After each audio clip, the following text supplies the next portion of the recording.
Enshrouded is without a doubt one of my favorite open world exploration games. With just the right amount of survival mixed in, the game continuously makes me want to come back for more. In this video, I'm going to cover everything that you will need to know to get started in Enshrouded, from your first base to exploration and more.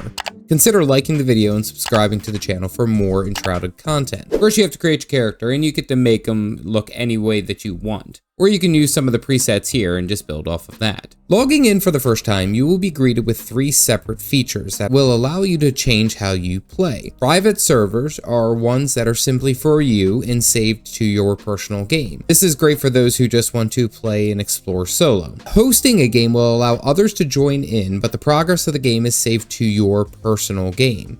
Joining an online game will allow you to join other people's games, but it will not save the progress on your specific map. Personally, I recommend getting started with a private server until you get your bearings, but from there you should be safe to move on to other players' games as your character progresses. Once chosen, you will now be able to create your world. This is split into a total of 4 different preset difficulties and 1 custom, which allows you to change nearly the entirety of the game to fit whatever type of game you would like to play. Personally, the default selection is fantastic first step, in my opinion. Although if you are feeling a little bit more spunky, you can probably roll into the harder difficulty to spice things up, and you are ready to go. You get a brief story about who you are and what you will need to do. Then you are set off with naught but a quest tracker, an HP bar, and your own 2 fists. Let's review your UI. The top left of your screen is your HP and mana bars. Directly below that is the buffs, debuffs, as well as the foods that you have consumed. Center top is the compass, and your top right is your main quest, with the middle bottom being your action bar. You have a total of 2 action bars that are active and capable of being swapped by pressing the Alt key. This, of course, is empty, but you can reassign some of the keybinds to change it here as you would like.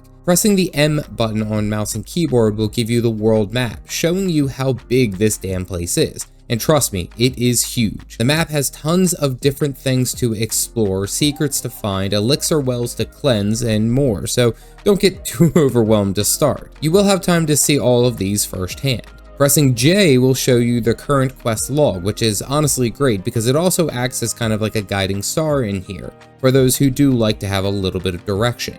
Completing each of these quests as you go through usually rewards experience and some other kind of cool feature, whether it be a weapon or perhaps even a new follower. It can also track quests that you may have missed, so you don't have to worry. When you first start out, you'll have nilch as far as crafting is concerned, and you can see your crafting menu by pressing the V button. The main one that we will need to craft first is the flame altar. These functions as central spots for us to place our bases down, but honestly, if you are not looking to build huge buildings, they will more likely than not be used as teleport pads. The crafting menu expands more as you unlock crafters, which I will talk about here in a minute. Your backpack, by pressing B, will show you all the items that you have in your inventory, as well as offering a brief description of what they do. Pressing the N button will get you to your character tab, showing what gear you currently have equipped, as well as the attributes that you have allocated, and even the status details, which explains the buffs or the debuffs that you currently have active. Pressing H will show you all the different skills that you can learn as you level here. Now, you get skill points by leveling or clearing out Shroud roots, and as a preference, I always recommend getting the double jump. However, you should plan a build around what type of fighting style you will like. Typically, it's either melee combat, ranged or bow combat, I should say, or wand and staff combat, so keep that in mind.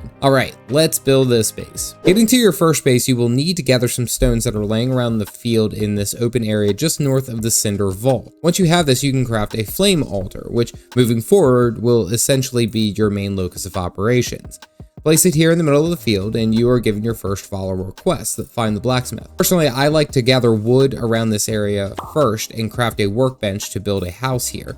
Houses in Enshrouded function off of the idea of the rested buff and how much comfort there is. Rested buff gives you a massive improvements to your endurance regeneration, as well as how much endurance you have, allowing you to run faster for longer, glide further, and fight longer. as well as the endurance regenerating incredibly quickly. This buff is lost when you die or the timer runs out. Having a fully decked out house with lots of comfort is a great way to get further into the other parts of the game. However, it is not necessary to build every single flame altar to have a big house with lots of comfort. Once you spend some time building a little house, you should be set to explore. Before we get into the main focus of the game, which is of course exploring nodes and other landmarks, I would like to include a few thoughts that I have learned in my experience. First is having the rested buff is going to be the most critical aspect of your success in this game. It seriously provides a massive framework early on to allow you to tackle most anything out there. The second tip is, as often as possible, have a food buff active. Early on, you can fight some of the wolves around here to get lean wolf meat, and you'll need to cook it at a campfire, which can be gathered by a couple of wood logs. It provides some extra HP, which is great for those who are learning the combat in this game. Also, simple water is never a bad choice moving forward. Also, as a last tip, make sure to read every single red glowing paper marker that you can find. These lead to quests, which can unlock some seriously awesome things. Throughout your journey here in Enshrouded, you will be tasked to find various craftspeople that are there to help you along in your journey. Starting with the blacksmith. You won't have to feed these guys, but you will have to give them a house and a bed, or essentially they get disgruntled. Truth be told, I don't know if they leave or anything, but I didn't want to roll the dice. The craftspeople, as their name suggests, are there for crafting all sorts of items and new gear as you progress their individual stories. They will want you to gather their old equipment from various places all around the world, and as you do, you unlock new recipes and other items that can be crafted to make your character grow stronger. The followers are Oswald Anders, the blacksmith. He is excellent for any of those melee enjoyers, crafting lots of great armor and weapons. Athelen Scree, the hunter. She is perfect for any of those who would like the archery playthrough, as she can craft arrows, armor oriented around range combat, and more. Balthazar, the alchemist, dabbles in potions and spellcasting, is going to be your best friend if you are going to want to become a wizard. Cade Hawthorne is the carpenter and is responsible for a lot of the decorations, as well as upgrading your glider and your grappling hook, which I will talk about here in a second. Emily Frey, who is the farmer, she'll help you grow some of your own food as well as with cooking recipes.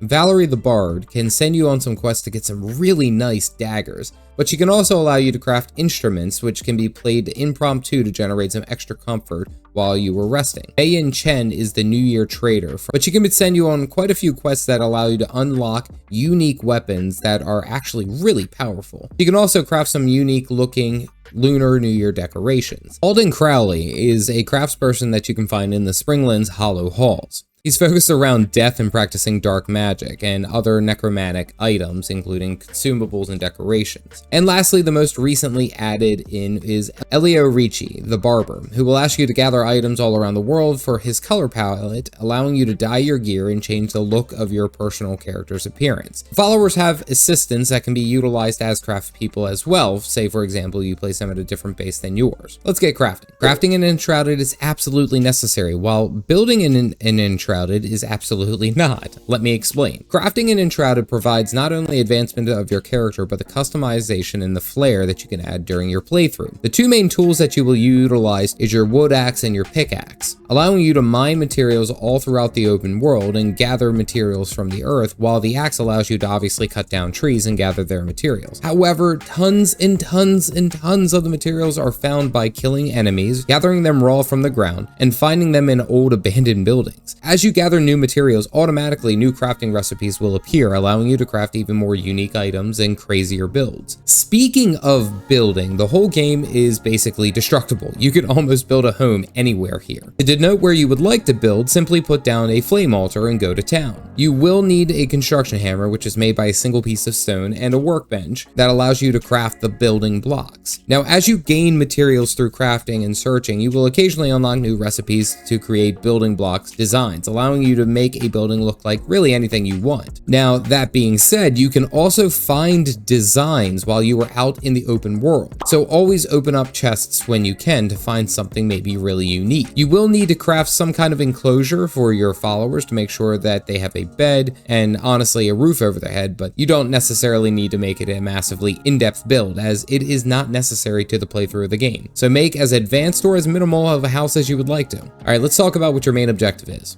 So Enshrouded has you dealing with the Shroud, an evil haze that covers the low-lying areas of this world, and it houses not only dangerous enemies, but lots of unique materials. While you are in the Shroud, a timer starts ticking down. If you hit 0, your timer expires, and so do you, so always have an escape plan. It's important to note that there are 2 types of Shrouds. The light greenish gray is the standard kind of shroud that your character can handle, while there is also the red deadly shroud, which will nearly instantly deplete your shroud timer because you were not strong enough to enter into that area yet, so be careful. The main reason to explore these depths is for the elixir wells and the shroud roots. Removing a shroud root will clear out the shroud from that area for a time, as long as you stay logged in for that instance, and more importantly, it grants you a hero skill point that are used to customize your character's build, making you become increasingly more powerful. Personally, I went with the parry style melee warrior, but that's just me. Elixir wells are found all over the map and guarantee that a shroud root will be at the bottom to be plucked out, but there are also shroud roots that are just out in the open during your exploration, so keep an eye out. I recommend simply using the wood chopping axe to put down the shrouds because it only takes a couple of swings. Once the root is down, the area will be clear of the shroud for a time and allows you to explore without worrying about dying. I'd like to speak on the nighttime here in Enshrouded, as there is both a day and night cycle, and that changes how things operate slightly. So just starting off, seeing at night is difficult, especially at range, so it is always important to carry a torch of some regard with you so that you can see somewhat around your character in the dark. However, you can also sleep through the night at 60 times the speed of the normal daytime. There are quite a few beds that are just littered out here in the open world, so if you are out during the night and you find a bed, you can sleep quickly through it and get to the morning. But that may not be what you want to do. You see, at night, different enemies appear, like a scavenger caravan that holds some unique materials, while the different biomes spawn other nighttime plants and crafting materials that are only available when it's dark. This also should be noted, but they recently have added night Sanctums, which, as you guessed it, only opens during the nighttime. Keep this in mind as you are playing through, because getting a good night's rest is important, but it doesn't mean that it's not worth going out in the dark and getting something good. Ancient Spires and Flame Sanctums are the key to your progress in this game. Ancient Spires act as teleporting beacons, allowing you to fast travel to the different locations once you have unlocked their dungeon. Each one of these locations has a small series of dungeons that include puzzles and traps for you to overcome. These are very high up above the surrounding areas, allowing you to glide down from these locations with relative ease and cover massive amounts of ground, which again, I'll talk about the grappling and the gliding here in a minute. The Ancient Spires work fantastically as easy transport, and when exploring new areas, always be on the lookout for them because they are incredibly beneficial in the long run. The other part of this is the Flame Sanctums. These are little tucked away shrines to the flame, which when gathered grants you a spark. These are crafting materials used to upgrade your flame altars, which allow you to build larger and larger buildings and also stay in the shroud for longer. This upgrade also, of course, comes with a bunch of other materials that is allocated to specific zones, so keep that in mind. Movement in Enshrouded is one of the best features of this game, to be honest, and one of the first things that you will have to get is a grappling hook, any of the specific hooks that are nearby, and allows you to be drugged straight there. It also allows you to swing across open areas to cover more distance. This will be crafted early on, but it can improve as time goes through the game. The other aspect, and it was without a doubt my favorite, is the gliding. Gliding in Enshrouded is absolutely fantastic, because it essentially allows you to move throughout the open world and ensure you don't die from fall damage, sure, but it provides some of the most scenic views of this great game. Now, using this depletes your stamina circle, but pairing this with an Ancient Spire, you can quite literally cover so much ground just by gliding to wherever you are looking to explore. As you progress through the game, you will also get access to improved gliders and maybe even find the Ghost Glider, which is honestly one of the best things about exploration, is discovering something like that. That's pretty cool. More recently added is gem forging. It is relatively new and works in tandem with shroud layers. Gem forging allows you to apply gems to your higher tier weapons to gain additional effects with their attacks. This is done specifically at gem forges scattered all throughout the world, and in each of the major areas, they have a specific gem forge that is scaled to that level range. To forge these gems, you will need archaic essence, which is really only found in the shroud layers by defeating specific mobs or looting them from the nearby plants within. The upgrades take increasingly more archaic essence to progress, so keep that in mind. Some gem forges are only accessible at night, and others are deep within caverns, so as you explore more, these will be revealed, but Gems have a ton of unique effects, so always be on the lookout for them. The Hollow Halls is one of the first major updates for the game, and it provides an excellent framework for dungeon delving. The purpose here is to explore the crypt depths as they go and fight the final boss, which is one of these Cyclops that is somehow trapped all the way down here. This is one of the more popular grouped events, as going through the Hollow Halls can be a bit daunting of a task to do solo, even with good gear. There's also a Hollow Halls in each one of the major zones that you can explore, in the Springlands, the Revelwood, the Nomad Highlands, Kindle Waste, and Albaneve Summit. Grab some friends and go dungeon delving with this one. So what do you do first? This is a question I asked myself a lot when I started playing this game. And the true answer is, nothing is set in stone. The game thrives off of exploration and curiosity, so explore the world. Check out a crypt, solve a puzzle, fight a boss. It is all correct in its own right.